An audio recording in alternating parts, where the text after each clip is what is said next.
தமிழக அரசு சார்பில் தற்பொழுது திருவள்ளுவர் விருது வழங்கும் நிகழ்ச்சி சென்னை தலைமைச் செயலகத்தில் நடைபெற்றுக் கொண்டிருக்கிறது. அண்ணா விருது முன்னாள் எம்பி எல் கணேசனுக்கு வழங்கி தற்பொழுது தமிழக முதலமைச்சர் கௌரவம் செலுத்தி வருகிறார். கவிஞர் கபிலனுக்கு மகாகவி பாரதியார் விருது வழங்கப்படுகிறது. திருவள்ளுவர் உள்ளிட்ட 10 விருதுகளை தமிழக முதலமைச்சர் வழங்கி கௌரவிக்கிறார். அதனை நேரலையில் நாம் பார்த்துக் கொண்டிருக்கிறோம். இது குறித்தான கூடுதல் விவரங்களுடன் இணைகிறார் எம்முடைய செய்தியாளர் செலினா. செலினா, இது குறித்தான விவரங்கள்.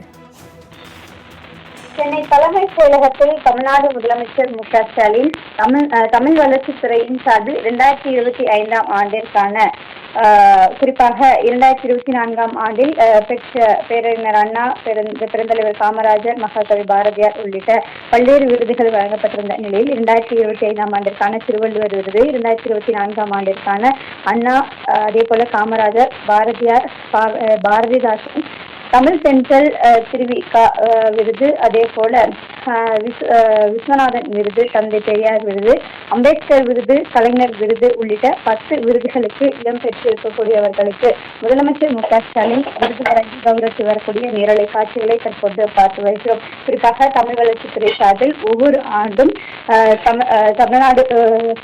தமிழ்நாடு அரசு சார்பில் இந்த விருதுகள் என்பது வழங்கப்பட்டு வருகிறது.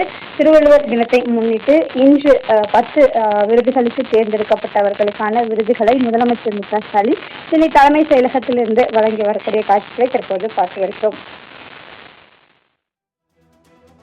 தகவல்களுக்கு நன்றி செலினா.